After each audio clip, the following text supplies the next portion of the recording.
Ethiopia, a civilization steeped in controversy since first release. There's been a huge number of changes, and we're going to be showcasing a build order and run through of a strategy that you've probably never seen on the ladder. This is all possible thanks to a replay sent through from the Age of Some Bros Discord, where they come up with all these different styles of build orders. Some are meta-worthy, some are just crazy, so I'll leave a description down below where you can check it out. Let's do it. Right guys, welcome to another casted game. This one is interesting. It's labeled the Ethiopia Expo opening. Now I thought Expos, Ethiopia, what? I thought there was like desert archers. What's this about? I'm not entirely sure. So with Ethiopia, of course, with African civs, you have the livestock market. And this is where you can trade and sell your cattle for both food and gold at different times, depending on, you know, how long you leave it for. And you can see those two trickles there. You can see first card is going to be Trinity, a very popular card for Africa, for Ethiopia, sorry, where you get 2 villagers and an Aben. And the Aben can go ahead and construct a mountain monastery over the top of gold mines and collect gold and all sorts. We can see here village dogs is coming in, which is basically your hunting dogs. And you can see that he's just sold a cattle there, 1 cattle for some wood. And that is to build both a hut and get the stray dogs. Let's have a look at the deck. The Expose the Spot. Ah, you love it. 2.0. This is how you name a deck, guys. This is how you name a deck. Expose the Spot. And if we just have a look, we can just see quickly what we're dealing with. And you can see that primarily there's a lot in Age 3 here. But we do have the good old Desert Archers. Incredibly powerful skirmish unit. They shoot extremely fast, but at a short range.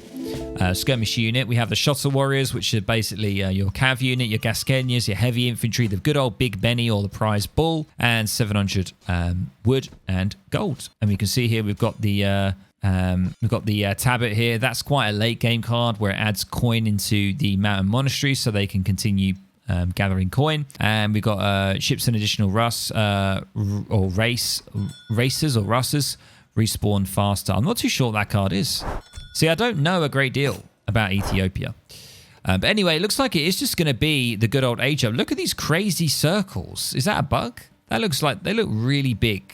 That does not look right. We do now see another Trinity. So he's going double Trinity. I thought I was double taking there. I thought I was seeing something strange. We do now see the age up on the way. He's going for the Portuguese.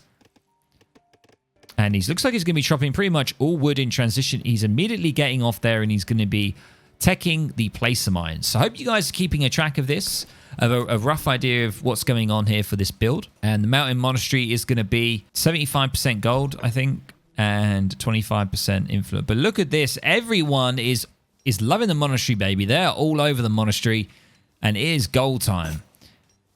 And we can see here 18 gatherers on gold. And if that doesn't smell like some sort of mercenary build, then I don't know what is. So this is looking very, very sketchy. And I think Lamar has actually spotted that. So that would look very strange to me. Why is everyone gathering gold? First thing to me would be some sort of merc build or something like that. So the age up is here. We're going to have the Arsenal Wagon and another Mountain Monastery builder. Arsenal Wagon going down. The Mountain Monastery is going to be going there. And he has actually switched it over now. So it's 50% on the monasteries, 50-50. And he is now going to be going for this. This is the card that I mentioned. I don't know what this is. Ships an additional Russ. Oh, I think that's the Explorer, isn't it? It is. Yes. Okay. So it's another Explorer, and it says they respawn faster. Okay. So it's interesting that he's getting that. Maybe he's going to be able to secure further treasures with it. And he is now going to be training Abens, because Abens cost 150 gold. So that's why he was gathering there. You can see he's now come off. So he's managed to gather enough gold there to get 3 Abens. And he's going for the Portuguese Crusaders. So that is a tech that you can get in the monastery, probably because of the age up with the Portuguese. And I'm not too sure what the Portuguese Crusaders is going to do. I think it's going to get you a shipment of some sort. Let's have a look. Let's see what this does. There's so much to learn about these civs that if you don't play them, it's kind of crazy. There it is. What do we see? 10 Ordnance Basterios. Now, these are basically the units that you will see that Japan make when they go for the Portuguese thing. So you can see 10 crossbows coming in, and I wasn't entirely sure how much that actually cost. It did cost gold, I believe. But he hasn't actually sold, he's just sold 1 cattle there. He just did that. So you saw that one just disappear there, and I think he sold that for wood, and he's getting a war camp. He's getting a hut.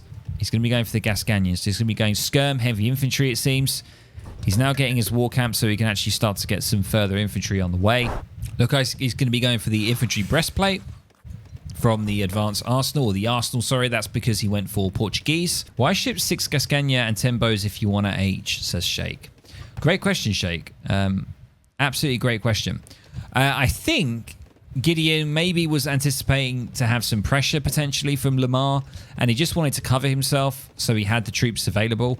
I completely agree with you. I think that he maybe could have done something with these troops. He definitely could have pressured. He could have tried to, you know, idle economy and stuff like that. So just remember that, guys. Always, if you've got a bunch of troops and you aren't thinking about, you know, aging up, and you've actually trained quite a few of them, try and push. And the Somali age up is underway, and it looks like he's just continuing with javelin riders. Kind of an interesting one to go with, because normally Dutch will go sort of skirm reiter. So going jav riders, I'm not too sure if that's the best thing to do. Building tons of huts here, and a royal embassy. What is this? This Widgie is the Royal Assembly. This is actually one of the most crucial buildings you're going to need to be able to continue the production of the ordnance buffed crossbowmen. So all it means is whatever kind of alliance you've been aging up with Ethiopia, when you build this building, and you can build a maximum of 3 of them, it enables you to train those specific units depending on the alliance that you went up with. So we went up with the Portuguese when we went from age 1 to 2. That is the key alliance that we're going to need to continue to create these crossbow units. Take it away, confused past Widgie. A royal embassy. Native civs may recruit outlaws here. All civs may recruit native warriors from settlements that were allied with. African civs can recruit warriors by forming alliances when aging up. There you go. So went for the Somalis. He's getting the Oromo warriors here, which I think are the powerful heavy hand cavalry with ranged and melee attacks.